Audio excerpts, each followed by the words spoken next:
Need an attorney you can trust to handle your case with professionalism and compassion. The attorneys at Liberty Law Group understand that a call to an attorney is a call for help.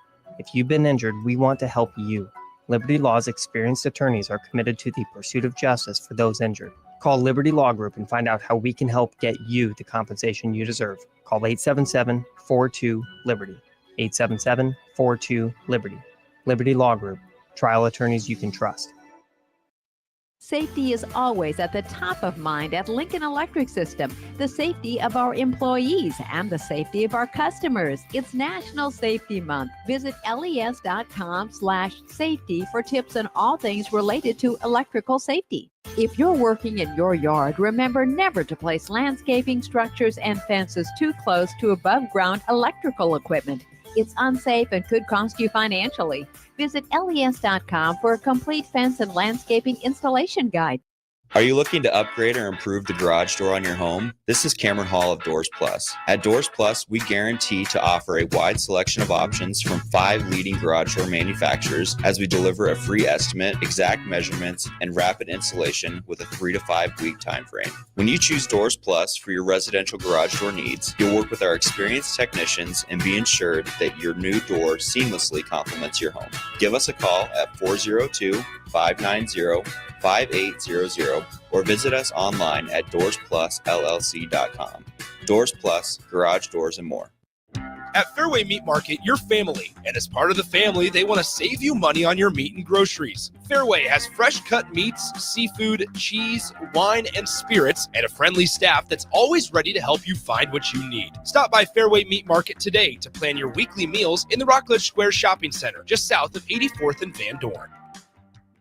Rashawn Jackson here for Bauer Infrastructure, a veteran-owned local company proudly serving Lincoln, Lancaster County, and the surrounding areas. Bauer provides quality work at an affordable price, and they're growing rapidly. If you want to experience a career with a fast-paced, family-friendly environment, visit BauerInfrastructure.com. They have top-of-the-line benefits, year-round work, even through the winter. Bauer, usher in the new era of infrastructure to an area near you. And as always, go Big Red! At Farm Bureau Financial Services, we strive to provide you with the right coverages for all your insurance needs by taking the time to meet with you and review what coverages best fit your needs. So whether you're in the market for home, auto, farm, business, life, or a combination of any of these coverages, we can help with making sure you, your family, or your business have the right coverage based on your individual needs. If you would like to review your insurance needs, please contact Ben Spurt with Farm Bureau Financial Services at 402-217-9945 or through email at ben.spurt@fbfs.com. Ticket listeners know a dream team when they see one. At Applied Connective, we've been in the game for 20 years and have developed a team of world-class leaders in all things IT. From cybersecurity and Microsoft products to physical security, audio-video, infrastructure, business phone systems, and anything in between. We'll help you leverage technology to become your most secure, efficient, and profitable. Head to our website to check out real reviews and testimonials and sign up for a free tech consultation. We can show you where you might be vulnerable, inefficient, or overspending. It's a game changer, and it's totally free. Claim yours right now at appliedconnective.com. Muchachos has been serving Lincoln delicious pork, brisket, and chicken tacos for several years now, as well as Hatch Mac nachos and more. Muchachos also brings you close to the taste buds of your favorite local college athletes with NIL deals like the B3 burrito for Bella Bacon of Nebraska softball and many more. See a variety of different NIL options at Muchachos at 11th and K or order online at yomuchacho.com. Open 11 a.m. to 8 p.m. Tuesday through Saturday.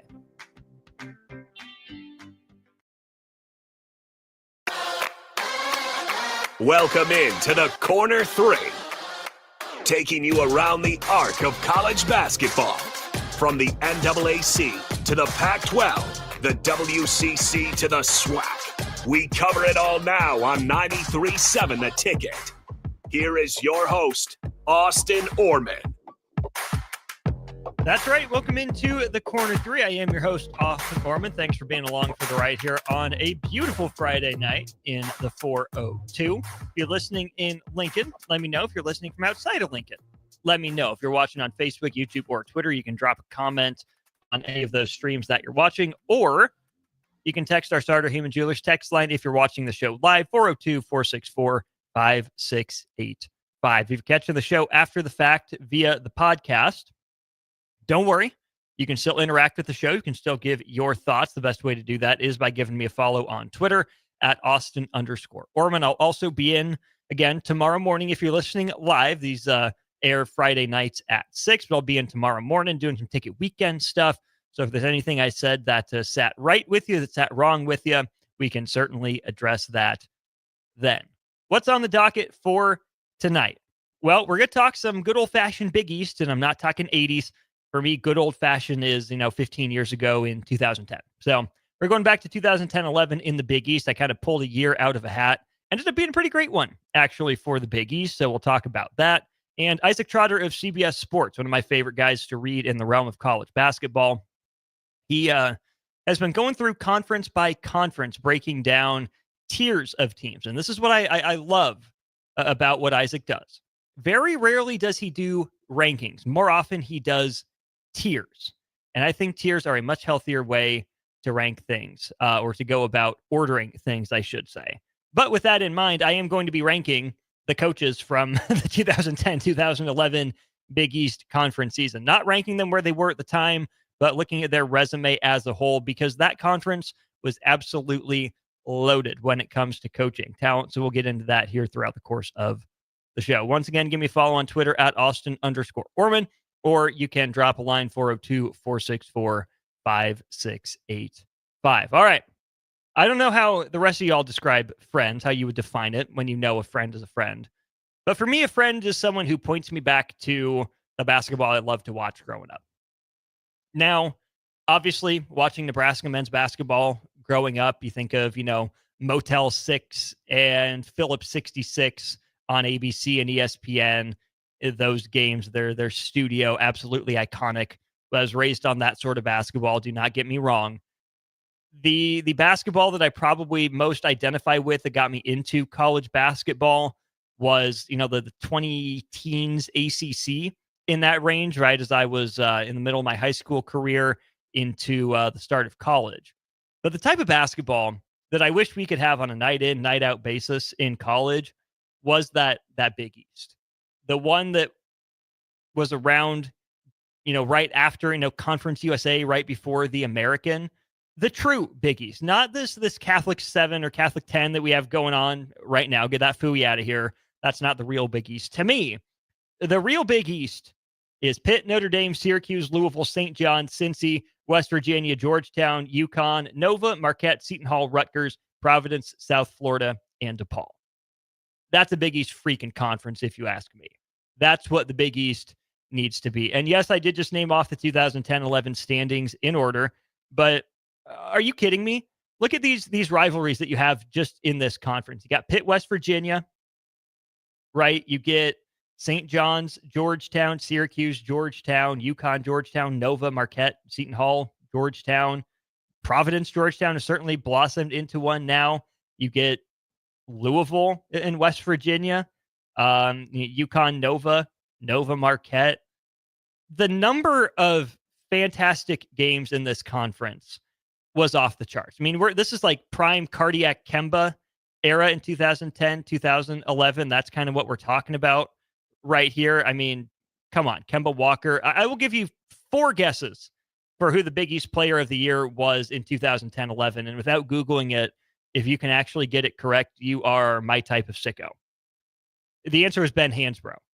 Yeah, that guy, Mike Hansbrough. Coach of the Year, Mike Bray. And we're definitely going to go to the coaches because as I went up and down this roster, there were some names that I threw out at the bottom of the league, right? We don't need to know who coached Providence. We don't need to know who coached South Florida that year or, DePaul, even Rutgers at that point because it wasn't Steve Peichel. But pretty much every other program, the top 12 in that conference, had a coach that was somewhat notable, at least in some way. So what I made it my task to do was look at these men's resumes, what they accomplished, how they stand out in the landscape of college basketball back then, what they did before, and continuing into the present day, if that applies, and ranking them. Again, I know I'm a big tiers guy, and I appreciate tiers, but this, I think, had to be a ranking. It's not scientific. A lot of this is just kind of surface level data, and a lot of it is my gut as well. But I like my order. I like my list in where it ended up. So I'll start at the bottom and work my way up. And again, this is based off the Big East coaching roster in 2010, 2011. So I'm not going to include, Creighton. There's not going to be a Butler sighting in this list. This is the good old fashioned Big East that I think everyone should grow to love. So starting at the bottom of the coaches that I think are worthy of inclusion, that are of some repute in college basketball, is Kevin Willard. So Kevin Willard in 2010, 2011 was in, I believe, his first year at Seton Hall. Kevin Willard, of the guys in that league right now, he just took over for Bobby Gonzalez in 2010, 2011. Not a very good Seton Hall team, 13-18, 7-11 overall. Obviously missed the NCAA tournament. Kevin Willard's resume is such. 335 and 249 in his career. He's won one regular season championship and one conference tournament championship. Been to the NCAA tournament 7 times. He's just 4-7 once he's gotten there. He's coached at Iona, Seton Hall, and Maryland. And as soon as he debuts this fall, he'll add a 4th school to that list, Villanova. Okay, so Kevin Willard is an interesting name. He's been around the block in college basketball. Good coach. But the fact that he's 12th in this lineup should tell you just how stacked the rest of this coaching roster is. One spot above him, this might be a little controversial, and I'm willing to take thoughts, comments, questions on this one. Mike Brey. Mike Brey won nearly 600 career games between his stops at Delaware and Notre Dame, 3 regular season and 3 conference tournament championships, made the NCAA tournament 15 times, and he averaged a win per tournament. Obviously didn't get one. He got bounced in the first round a couple times. I think he ended up making an Elite 8 at one point with Notre Dame. 4-time conference coach of the year. Mike Brey's good. Mike Brey's solid. Do I think Mike Brey is a difference maker? Not a huge one. But I also think you could do a lot worse than Notre Dame. He really helped stabilize that basketball program.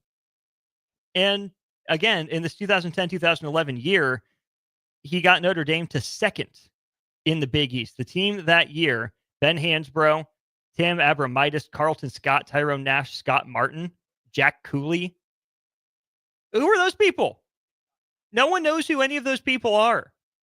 And Mike Brey coached them to 2nd place in the Big East. Mike Brey, when he got to Notre Dame from Delaware, he took over for, funny enough, Matt Doherty, who went 22-15 in his 1 year in South Bend. But for Mike Brey at Notre Dame, 13 times, he made the NCAA tournament. Twice at Delaware, 13 NCAA tournament appearances. He went to back-to-back Elite 8s in 2014-15 and 2015-16. Watching his teams in the ACC were a pain there for a while, right? You think of the Jerian Grant years, the Bonzie Colson years, Pat Connaughton, guys like that come to mind. Big East Mike Brey was also pretty good, though. He got there in the year 2000, made the NCAA tournament his first 3 years. Went through a 3-year drought, but was still above 500 each of those years. Back-to-back NCAA tournament appearances, took a year off in 08-09. And then 2009-2010 started a streak of 4 in a row and 7 out of 8 NCAA tournaments. They made it their final 4 years in that Big East before they became members of the ACC.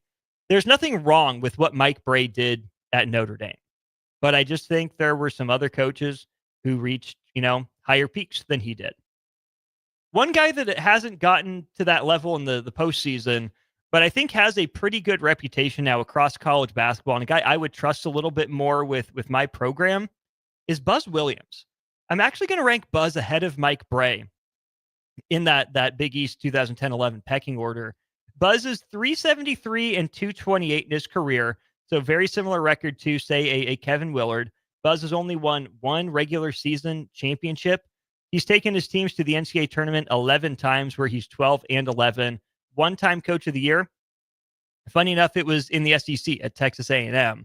He's been all over the place. Spent a year at New Orleans, went to Marquette, Virginia Tech, Texas A&M, and now, of course, he's all set to be the next head coach at Maryland, taking over for Kevin Willard. And, of course, Buzz Williams sure doesn't wear out his welcome He hasn't necessarily put down roots and said, yep, this is the spot that I'm going to be. This is my home. But what Buzz Williams does is he flips programs, right? You think of a real estate agent who's going to go in, buy a house for super cheap, put some money into it and flip it. That's kind of what Buzz Williams has done. Not as great his 1 year at New Orleans, but think about the position that Shaka Smart was in, taking over for Buzz Williams, right? Think about what Mike Young inherited when Buzz Williams left Virginia Tech for Texas A&M. And now what A&M got left with when Buzz left for Maryland, and what Bucky McMillan is walking into. Buzz Williams has done a really nice job of turning around some, frankly, mediocre basketball programs and turning them into something. I think I like what Buzz has done on the whole across college basketball. Still not enough for me to want to take him ahead of John Thompson III. John Thompson III was at Georgetown in this run. The 2010-11 cutoff missed his Coach of the Year nomination by 2 years. He won it 2012-13. In JT3's years at Georgetown, 6 regular season championships, 1 tournament championship. He made 10 NCAA tournament appearances. Only went 9-10 in them, though. The one time he didn't win a game, I think, was the Florida Gulf Coast Dunk City team there. Did make 1 Final Four with Georgetown, didn't win a championship. I couldn't have John Thompson III much lower on a list like this, right? That's obviously an iconic figure in Georgetown basketball history. I mean, the whole John Thompson coaching tree, right, with number 2 and number 3 there. Hoya Saxa, all that. It felt bad putting John Thompson III this low on the list, but I really think as I look at the other guys on this list, they piled up more wins. They piled up just as many or nearly as many conference championships, made the NCAA tournament more than he did. Didn't have the flameouts necessarily. And the next guy that felt kind of weird ranking above John Thompson III, but I think deserves it, is Jamie Dixon. Jamie Dixon, 504 and 229 in his career. Only 2 regular season championships and 1 tournament championship in his time. Of course, he's on this list as the current head coach of TCU because he left Pitt to go back to his alma mater in TCU and be the head coach there. Jamie Dixon's teams at Pitt were always really solid. Those were perennial, 20-plus win teams, often in that 23-24 range. They, like I said, this season in 2010-2011 ended up winning the conference by a game over Notre Dame. They were 15-3 in Big East play, whereas Notre Dame was 14-4. Pitt ended up 28-6 as opposed to 27-7 for Notre Dame. Jamie Dixon's teams aren't necessarily going to wow you. What Jamie Dixon is going to do is he's going to build a solid program that's going to survive the regular season grind and then go 1 or 2 and done in the NCAA tournament. That Pitt team in 2010-2011 was the victim of Butler. The year after they lose to Duke in the championship game, Butler comes back with a vengeance again as an 8 seed, and that Butler team ends up losing in the national final to a team that we'll get to here coming up in just a little bit. So that was a pretty bad flameout for a Pitt team that got a 1 seed in the Southeast region that year. Pitt was led that year by Ashton Gibbs, Brad Wanamaker is a name some people might remember, potentially Nasir Robinson as well. Dante Taylor was on that team. Lamar Patterson ended up playing in the NBA. He didn't do much for them that year, but I'm a Jamie Dixon fan. Don't love the guy. He's just rock solid, steady as they come. And I think kind of bottom middle of the ranking here is pretty fair for Jamie Dixon. A guy that I think didn't have him one upped at the time, but does now, is the guy that I got to see in person for the first time last basketball season, and that's Mick Cronin. Cronin and Dixon have very similar records. Dixon's 504 and 229. Cronin, on the other hand, is 503 and 235. But what Mick Cronin has done is won 4 regular season championships and 4 conference tournament championships, compared to just 2 and 1 for Jamie Dixon. On top of that, both coaches, Cronin and Dixon, have made the tournament 15 times. Mick is 16 and 15, whereas Dixon is 14 and 15. But Mick has also made a Final Four. His Final Four, of course, came in that first 4 to Final Four run with that UCLA team from just a handful of years ago. Mick Cronin is a 4-time Conference Coach of the Year. Got one in the Ohio Valley with Murray State. Got one in the American Conference with Cincinnati. Of course, this 2010-11 year that we cherry-picked, he was still pretty young in his coaching career at Cincy. And then, of course, they would have to move to the American instead of to the Big East. But then Mick Cronin was a 2-time Pac-12 Coach of the Year at UCLA. So I don't necessarily love the style that Mick Cronin's teams play, but I can respect how he coaches and what he does, the results he's gotten out of his team. So he's pretty much the midpoint of the list here. He's down at number, well, I can do math. 1, 2, 3, 4, 5. He's at number 6. So we got 5 coaches ahead of him, 5 coaches beneath him, and you had the other, 3 or 4 on for the Big East. So he's an upper middle tier, I guess, in the grand scheme of things, but we're looking at the coaches that I think matter in the Big East. Mick Cronin's right in the middle. I think this is a good spot to take a break. When we get back, we'll go over the top 5 coaches in the Big East in 2010, 2011. I'll give you their resume. What did they do in the Big East, and what did they do for the rest of their careers? We'll get to that in our next segment here of the Corner 3. Empower a child today with the Teammates Mentoring Program. Hope is only a conversation away when you choose to share your talent, time, and heart with a child. Together, you can build a relationship based on strengths and chart a brighter future, 1 week at a time. Find out how you can be a mentor by visiting LincolnTeammates.org. Become what you needed as a kid by joining the Teammates Mentoring Program today.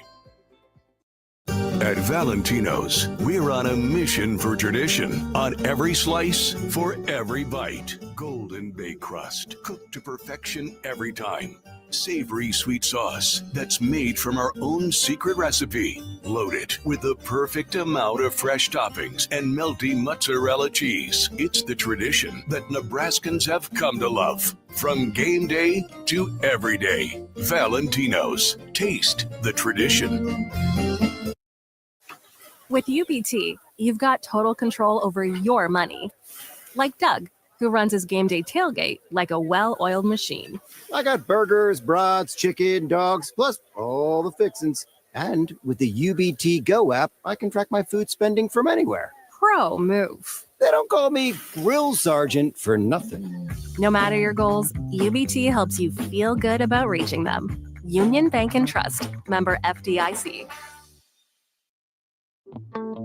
Wall-to-Wall Wine and Spirits is your place in North Lincoln to go for all your needs in wine, spirits, and beer. They also have a large variety of cigars in their walk-in humidor, and they have a top-notch walk-in temperature-controlled high-end wine room.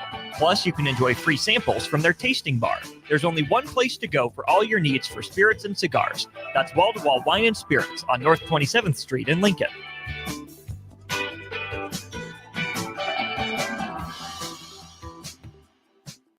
Life changes, and sometimes that means changing where you call home. Whether you're downsizing, growing your family, relocating, or facing tough times, you shouldn't navigate it alone. I'm Laura Bonta-Bush with Woods Rose Realty, and I'm here to guide you with all your real estate needs. As wife of football coach Bill Bush, I understand the importance of teamwork and making sure you are supported every step of the way with honesty, integrity, and compassion. If you're looking for a game plan to buy or sell your home, text the word HOME to 402-534-1919. That's HOME to 402-534-1919.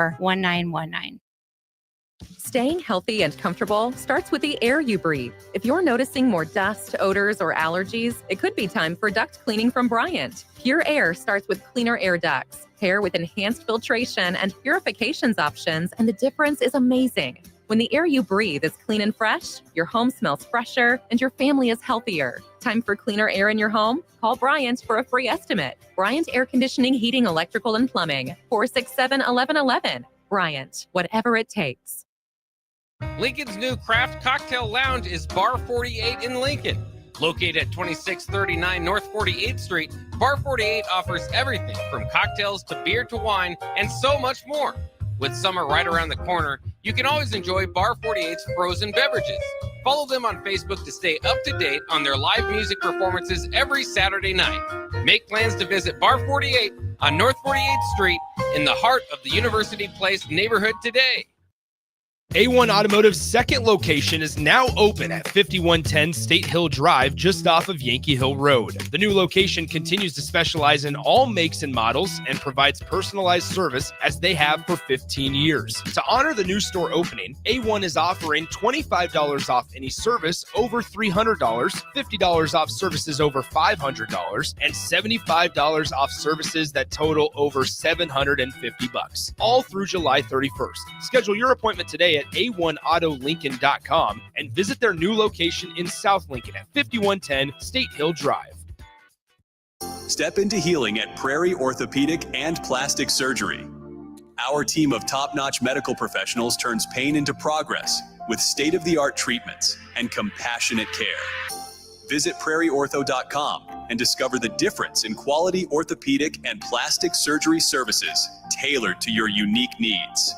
Your health matters, and Prairie Orthopedic and Plastic Surgery is dedicated to helping you thrive. Reach your full potential. Embrace a better tomorrow with Prairie Orthopedic and Plastic Surgery.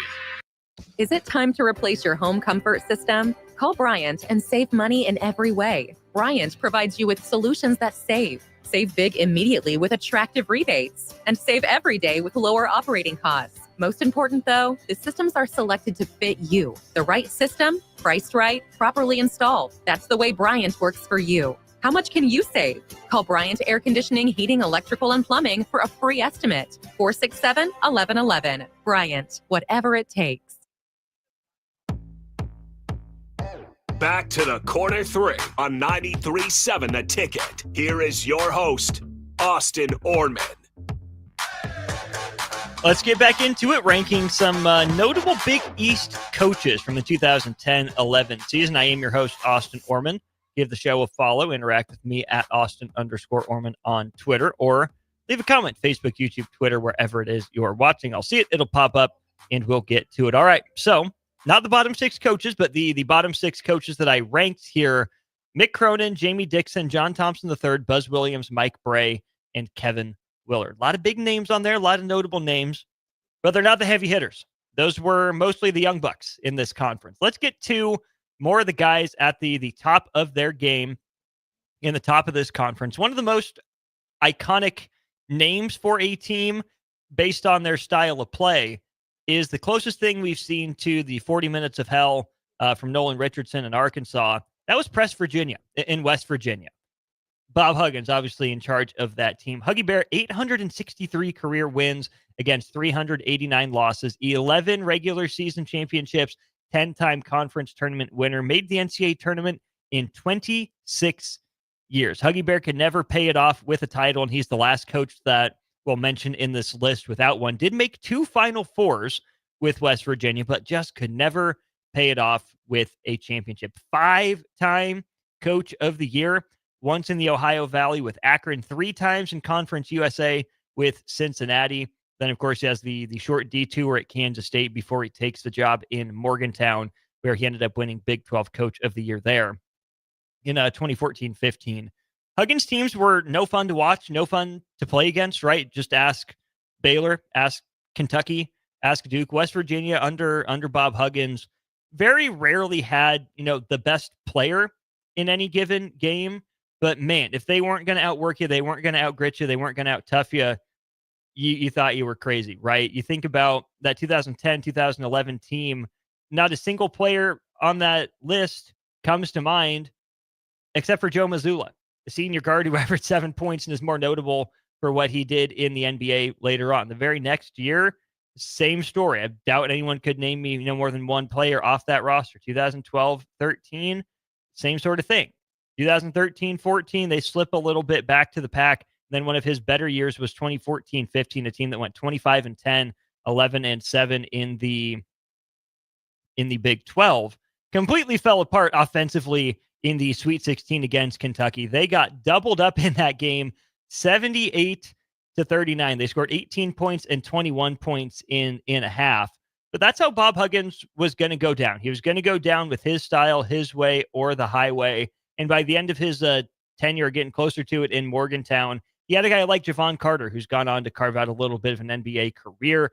Jay Sean Page was a guy I remember watching who was pretty fun as well. 2015-16, they go 13-5, second in the Big 12 behind Page and Carter as well, but they get upset in the first round by Stephen F. Austin.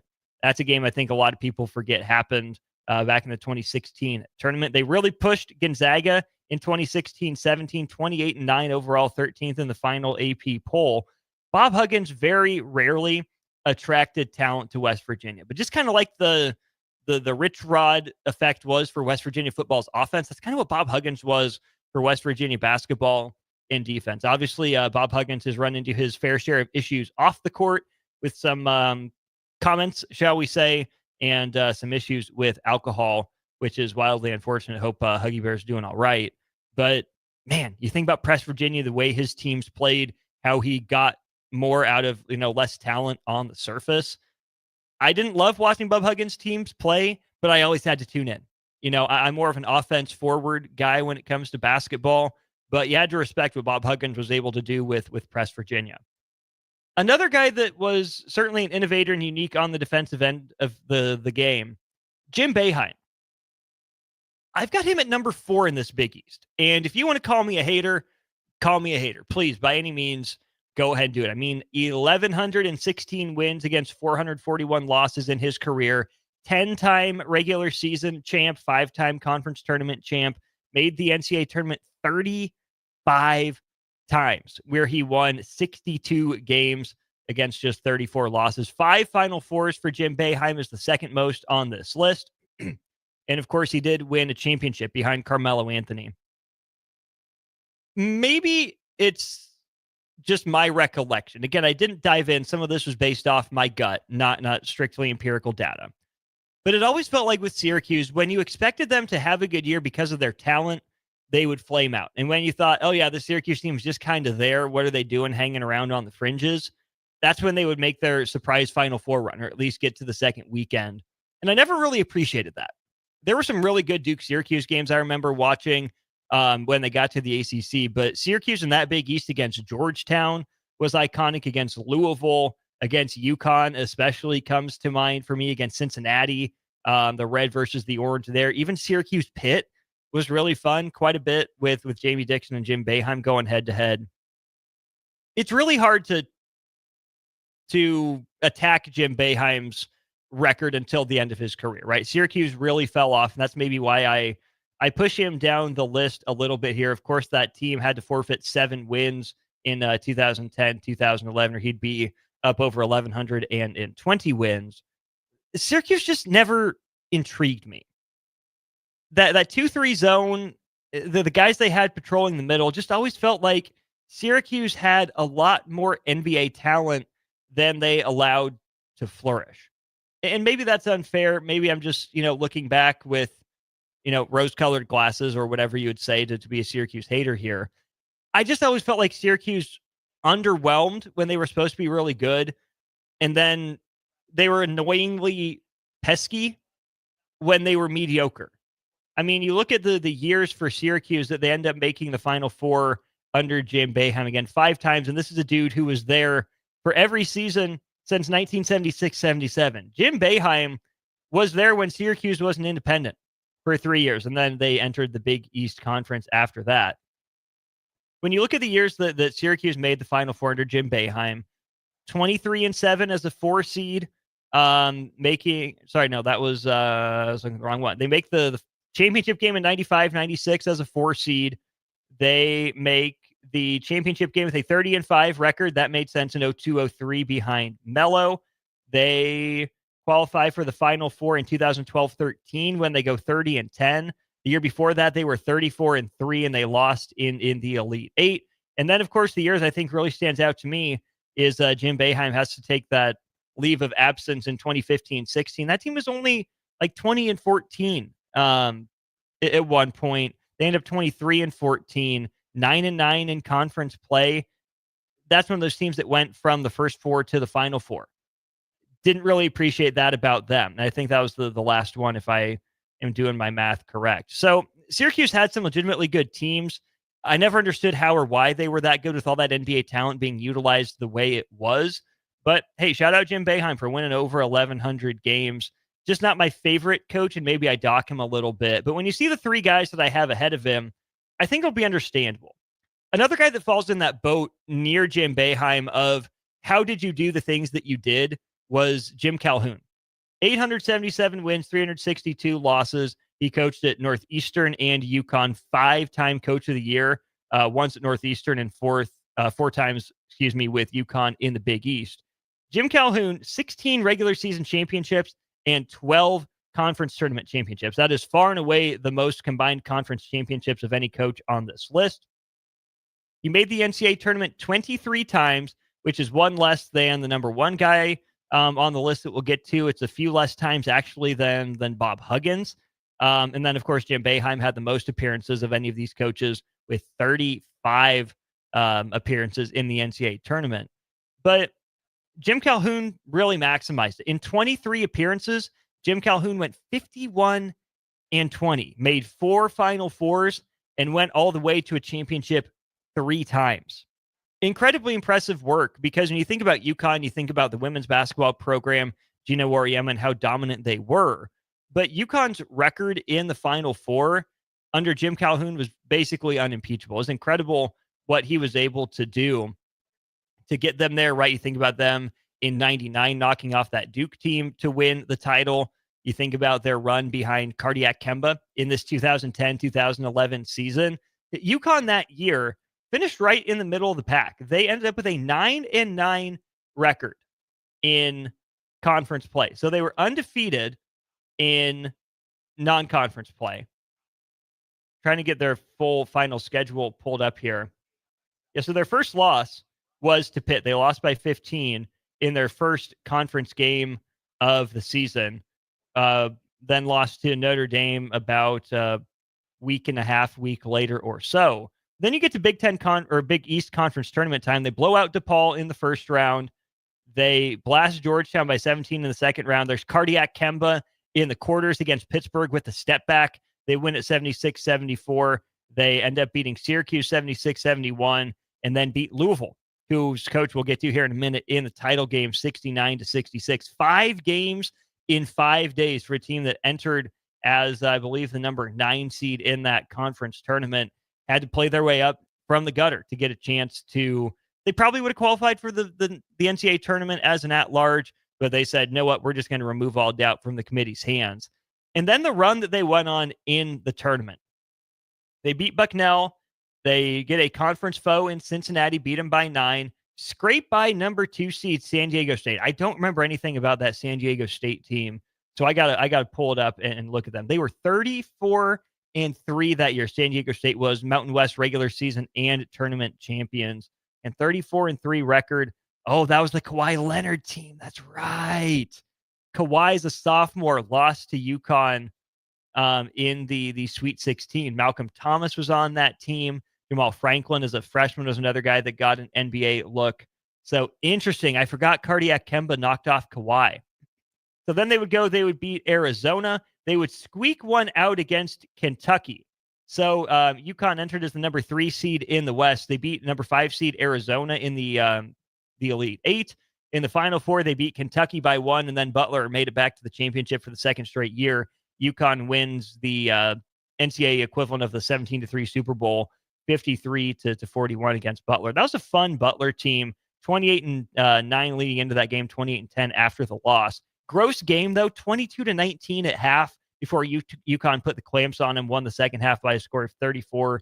Kemba had 16 points to lead UConn, and I think that led all scorers in the game. Yeah, the leading scorer on the other side of things was Shelvin Mack, the only Butler Bulldog in double figures. That Butler team brought back a lot of its key pieces, but of course not Gordon Hayward from its run to the championship a year before. So shout out UConn for that run. I picked a good year to talk about them. And Jim Calhoun just found a way to win in March. I know it's January, February, Izzo, but really to see what Jim Calhoun was able to do at UConn, dare I say, might be even more impressive than what Tom Izzo has done in his postseason career at Michigan State. Don't hold me to that. I'll maybe have to go back and do a comparison, but shout out UConn and Jim Calhoun, and all his accomplishments, in my eyes, only land him at number 3 on this list. There's a very good argument to be made that Calhoun could be number 2 ahead of this next guy, and that's Jay Wright. Calhoun ended up winning way more games than Jay Wright did, like 245 more games. But Jay Wright, 10 regular season conference championships, 7 tournament conference championships, 18 NCAA appearances. He went 34-16 in the NCAA tournament, right? I think Villanova basketball and Clemson football maybe followed a bit of a similar arc where once both those programs got some talent, they really took off in the 2010s. You think about both those schools winning a kind of surprise national title in the 80s, and then being fine, generally solid throughout, the next 30 years before really coming into some next level talent. I'm just a big fan of Jay Wright's, how he coaches, the style that his teams played. That 2018 team that won the title, one of the most efficient offenses of all time. The 2016 team had really been building to that for a while. I was never really annoyed by Villanova and the way that they played, but you think about Jay Wright, 642 and 282 in his career. 8-time Coach of the Year in his conference, twice in the America East at Hofstra, 6-time Big East Coach of the Year with Villanova. Maybe that's recency bias. Maybe I should give the nod to Jim Calhoun with his 240-some extra wins and extra championship. But I really do think that the Jay Wright, had he continued coaching for another, 10 years, 10, 15 years, maybe, I really think he would have gotten in that same conversation as Jim Calhoun. So I'm going to give maybe a slight recency bias edge to Jay Wright in that ranking, but you can convince me either way. But that brings us to the number one guy in the Big East at this time. Dark horse for maybe best college basketball coach of all time as well. And that's Rick Pitino. 885 and 311 overall, 11 regular season conference championships in his career, 15 conference tournament championships, been to the NCAA tournament 24 times, where he has 55 wins and 22 losses. Slick Rick has led his team to 7 Final Fours, won those 2 championships, right? Of course, one at Kentucky in the late 90s, and then the one at Louisville. They, of course, ended up getting vacated, but they'll still give him at least partial credit for that. Louisville did indeed win the game. When you think about where Rick Pitino has been, he's been all over the place, right? I didn't remember this or realize this. His first head coaching games of record came at Hawaii, where he went 2-4. Then he was at Boston University for a little bit, 91 and 51 there. Of course, a couple of years at Providence, where he went 42 and 23. Took that couple years off with the NBA, where he went to Kentucky after that. Of course, paid that off with a national title in 95-96. Stuck around one more year, got him back to the Final Four before going to the NBA again. Comes back from the association to Louisville, where he had probably his most successful run. His Louisville teams only missed the NCAA tournament 3 times as his first year, his 5th year, and then his second to last year at Louisville in 2015-16. Obviously, they forfeit a lot of wins in 2011, 12, 13, and 14. All those wins go out the door because of the cheating that was going on in Louisville. Certainly not something we condone here on this program.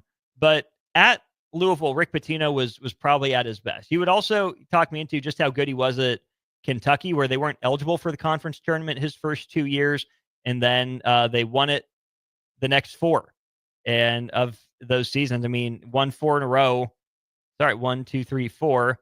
Was regular season champion the next year, the year they won the title, and then they won the conference tournament again in 96-97, made it all the way to the Final Four. It's hard for me to argue against Rick Pitino being the best coach here. 26 combined conference championships across regular season and tournament. Second most regular season wins. And he'd be really clear of Jim Calhoun there, who's in 3rd place if he had those extra, 100-some wins back. 24 NCAA tournament appearances. The man just didn't really miss the NCAA tournament when he had a legitimate chance to make it. And to pay it off in 2 national titles is certainly worth it, I think, for him. Now, I'm really curious to see how much tread is left on the tires for him at St. John's, how many more years he can continue to coach. That's a guy that had some, really good NBA talent at times, but then also went into the Bob Huggins mold of, can I do more with less? I mean, those Russ Smith, Peyton Siva teams, either one of those guys really stood out to NBA scouts, didn't ever do anything, of consequence in the NBA.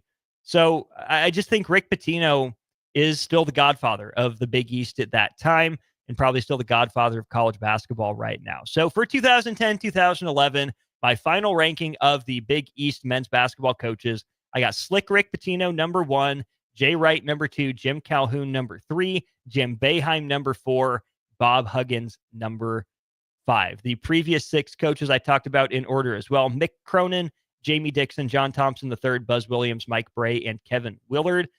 You would be hard-pressed to find a coaching roster deeper than that of the 2010-2011 Big East. Let's take our final break of the show. We'll wrap things up momentarily. The best time to lock in early order savings on a new John Deere planter from Landmark Implement during the early order program. Plant for success with the latest technology, including Exact Emerge high-speed planters that help you cover more acres with greater precision and productivity. Order your planter for next year now to unlock the biggest savings of the season. Contact your local Landmark location today and experience the Landmark difference. Take control of your health with the DASH scan at Advanced Medical Imaging. The DASH scan is a full-body MRI designed for advanced health screening. This dynamic approach provides exceptionally sharp images across multiple organ systems, helping to detect potential concerns early. With minimal radiation and no invasive procedures, the DASH scan offers a safe, comprehensive look at your health. Plus, results are delivered faster than ever, giving both patients and physicians confidence in screening and diagnosis. Your health is too important to wait. Schedule your DASH scan today at Advanced Medical Imaging. Visit amimaging.com or call 402-484-6677 to learn more. Have you been injured in an accident and don't know where to turn? You need an attorney you can trust to handle your case with professionalism and compassion. The attorneys at Liberty Law Group understand that a call to an attorney is a call for help. If you've been injured, we want to help you. Liberty Law's experienced attorneys are committed to the pursuit of justice for those injured. Call Liberty Law Group and find out how we can help get you the compensation you deserve. Call 877-42-LIBERTY. 877-42-LIBERTY. Liberty Law Group. Trial attorneys you can trust. Safety is always at the top of mind at Lincoln Electric System. The safety of our employees and the safety of our customers. It's National Safety Month. Visit les.com/safety for tips on all things related to electrical safety. If you're working in your yard, remember never to place landscaping structures and fences too close to above-ground electrical equipment. It's unsafe and could cost you financially. Visit les.com for a complete fence and landscaping installation guide. Are you looking to upgrade or improve the garage door on your home? This is Cameron Hall of Doors Plus. At Doors Plus, we guarantee to offer a wide selection of options from 5 leading garage door manufacturers as we deliver a free estimate, exact measurements, and rapid installation with a 3 to 5 week time frame. When you choose Doors Plus for your residential garage door needs, you'll work with our experienced technicians and be ensured that your new door seamlessly complements your home. Give us a call at 402-590-5800 or visit us online at DoorsPlusLLC.com. Doors Plus, garage doors, and more. At Fairway Meat Market, you're family, and as part of the family, they want to save you money on your meat and groceries. Fairway has fresh cut meats, seafood, cheese, wine, and spirits, and a friendly staff that's always ready to help you find what you need. Stop by Fairway Meat Market today to plan your weekly meals in the Rockledge Square Shopping Center, just south of 84th and Van Dorn. Rashawn Jackson here for Bauer Infrastructure, a veteran-owned local company proudly serving Lincoln, Lancaster County, and the surrounding areas. Bauer provides quality work at an affordable price, and they're growing rapidly. If you want to experience a career with a fast-paced, family-friendly environment, visit BauerInfrastructure.com. They have top-of-the-line benefits, year-round work, even through the winter. Bauer, usher in the new era of infrastructure to an area near you. And as always, go Big Red.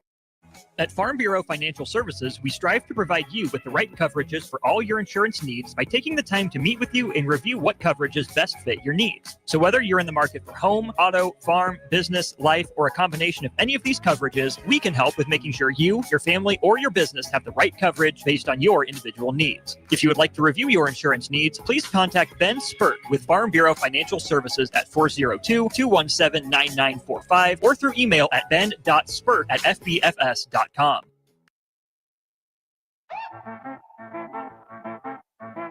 Back to the Corner 3 on 93.7 The Ticket. Here is your host, Austin Orman. Welcome back to it. I am your host, Austin Orman. Thanks for tuning into the show if you're listening live on a Friday night, or if not, for finding it wherever it is you get your podcast. If you have any comments, questions, concerns, anything like that, let me know on Twitter at Austin_Orman. All right, final thing for tonight. Definitely going to need some more time to dig into this than I can a lot here, but we'll at least get it started. Isaac Trotter, would love to have him back on the show as a guest. Going to definitely try to do that next week. Has been going through each conference, at least the major conferences. He's through at least the Big Ten, I think the SEC and the ACC so far, laying out tiers of contenders for the NCAA tournament, right? Conference title as well. But Isaac's tiers, he's got 5 of them. Title contenders, top 25 caliber club, tournament team, Bubblicious, and the basement. In our remaining time tonight, we're just going to let you know where Nebraska lands, how much I agree or disagree with Isaac's assessment of the Huskers and the rest of the conference. I will cut to the chase and not go through the title contenders. Nebraska's not there, nor does Isaac Trotter have them in tier 2 as a top 25 caliber team. So that leaves us with tournament team, Bubblicious, and the basement. Let's scroll down and see if we can't go through the tournament team. So his teams in tier 3 for the NCAA tournament, he has Wisconsin, Oregon, Michigan State, USC, Indiana, Iowa. No Nebraska. Okay, tier 4, Bubblicious, Ohio State, Maryland, Washington, Nebraska, Minnesota, and then in the basement, Northwestern, Penn State, and Rutgers. So if you want to take this as a ranking, which it's not, it's tiers, but Nebraska is so there's 18, 17, 16, 15, 14.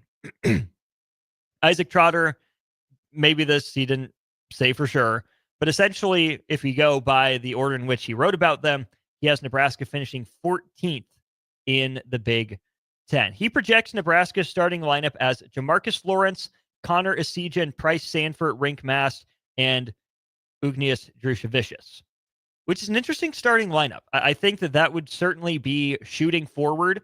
I think you would look at 4+ shooters in that starting lineup with Lawrence, Essegian, Sanford, and Mast. Drushevicius can stretch the floor about 30%, but he is definitely more comfortable down on the low block. I would also say this lineup certainly leans into offense more so than it does defense, and that's something we've seen Nebraska not askew entirely, but we know Nebraska has tended to prefer those lineups that are solid on the defensive end of the floor recently, and maybe some of that is because they've had a dearth of consistent shooting options. But even that 23-24 team was one that had good shooters, but I still think really leaned into that defensive identity.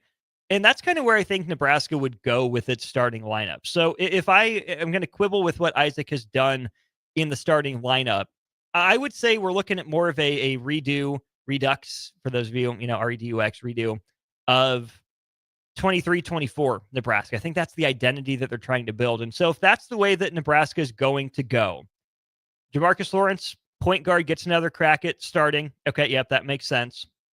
I don't think Connor Essegian's a starter. I think if he's a starter long-term, Nebraska's in trouble. Spot guy, 6th guy, absolutely. But I don't think Connor Essegian should be Nebraska's starting shooting guard. This is where I look at plugging in Kendall Blue, the St. Thomas transfer. If he's able to adapt to the level up, I think he fills kind of that Bryce Williams mold. Not going to be Bryce Williams, certainly not from the jump. But I think that's why Nebraska liked Kendall Blue. Secondary kind of ball handler. Maybe they would try to use him as a point guard like they did Bryce Williams. But I really think Kendall Blue, his natural scoring ability his length, his ability to stretch the floor. I think he can do more than Connor Essegian, and I think that's a guy that you want in that starting lineup for a variety of reasons. Maybe you run him as the backup point guard, potentially, if you let Jamarcus Lawrence sit and then Connor Essegian come in at the 2. But I would put Kendall Blue in that starting lineup. Price Sanford, I think, is going to start. That makes sense.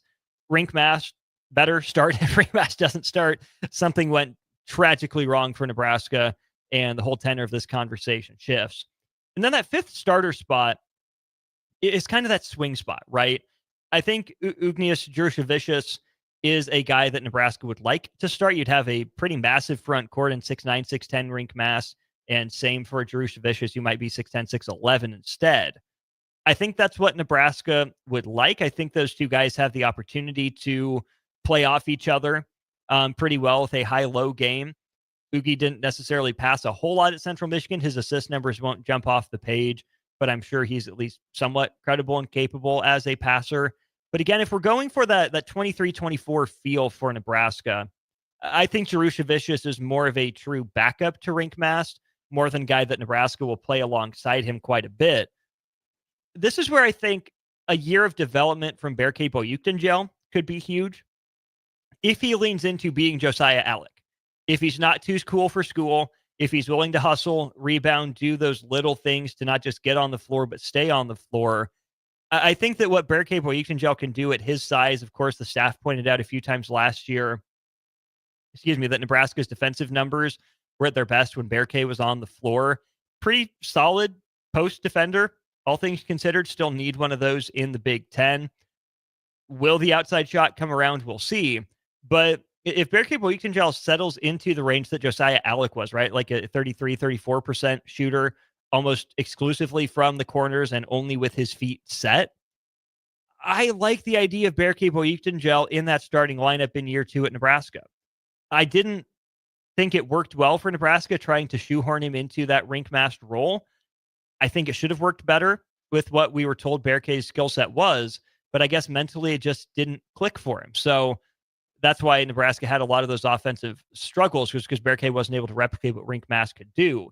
And if he's not able to do that, if that's not who he is as a player, that's fine. But then I think Nebraska needs to use him more in that dunker spot along the low baseline, as in this potential starting lineup, Berke is probably the 5th option, right? If you look at, Jamarcus Lawrence, Kendall Blue, Price Sanford, Rink Mass, and Berke, I think in that lineup, that Jamarcus Lawrence is probably the 4th option, maybe the 3rd, certainly the late clock option.